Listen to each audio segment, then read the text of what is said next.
You know, in the NFL, there's a saying, speed kills. And there's maybe no one who proves that more than Tyreek Hill. Today, we're going to break down the incredible story of the man they call the Cheetah. So, how do you even earn a nickname like the Cheetah? I mean, seriously, it's not just some catchy name someone made up. No, it's a reputation you build, one that's forged by leaving defenders completely in your dust, play after play. And yeah, this quote really just hits the nail on the head. It's not just that he's fast, he is electric. This is the kind of guy who can take a simple, boring play and boom, turn it into a 70-yard touchdown. He can flip the entire script of a game with just one touch. So to really get how he became this force of nature, we've got to go back, way back. Let's dig into the origin story of the Cheetah. Okay, so when we say cheetah, we're not just talking about running fast in a straight line. It's like he has this extra gear that almost no one else has, you know? It's that explosive acceleration that literally forces entire defenses to change their whole game plan. Teams have to put two safeties way back deep just for him. That's how much of a threat he is. All right, so let's cover the basics real quick. We're talking about a kid from a small town, Pearson, Georgia. But this small town kid had this absolutely world-class, incredible speed. It was this rare gift, the kind that was destined to take him to the biggest stage there is. But here's where the story gets really interesting. His path to becoming an NFL superstar, it didn't actually start on the football field. Nope. That crazy speed was first discovered and really perfected in a totally different sport. That's right, track and field. Before he was catching touchdowns, Tyreek was an absolute prodigy on the track. I mean, we're talking world-class speed in the 100 and 200-meter dash. And that speed, well, that became his secret weapon. It was almost an unfair advantage on the football field. He could create space from defenders in like the blink of an eye. So this timeline right here, this is basically the roadmap for his whole wild career. We're going to start with his time in Kansas City, where he really blew up and won a Super Bowl. Then we'll get into that shocking trade to Miami. And finally, we'll talk about the major injury that kind of threw a wrench in everything. All right, let's kick things off with his Kansas City days.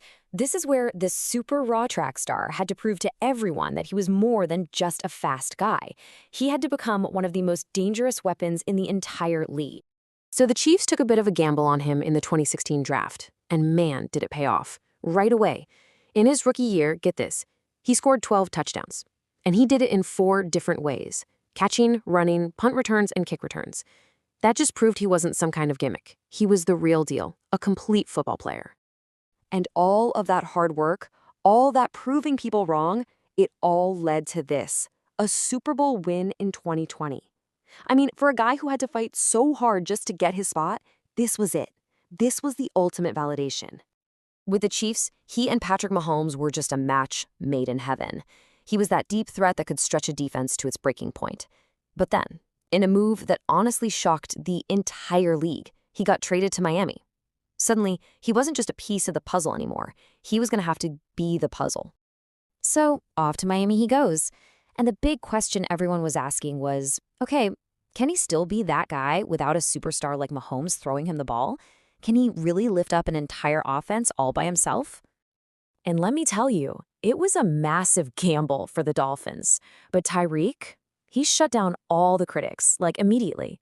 His very first year in Miami, he didn't just do okay. He absolutely thrived. He set new career highs for himself in catches and yards. Just incredible. And look, it wasn't just about his own stats. It was about what he did for the whole team. He has this gravity on the field where he just pulls defenders towards him. He's constantly double-teamed, which means somebody else is wide open. He and his new quarterback, Tua Tagovailoa, they built this connection, and they just started lighting up the entire league. But just as it looked like he was on top of the world all over again, building this whole new legacy in a new city, disaster struck. Late September 2025. That's when it happened. Tyreek Hill goes down with a really serious knee injury. And for a guy whose entire game, whose entire identity is built on speed, well, this was the kind of thing that could end a career. So he needs major surgery, which means a long, brutal rehab process. And as if that wasn't bad enough, his contract is huge. So rumors start swirling almost immediately that the Dolphins might just release him. Suddenly, his whole future is just up in the air.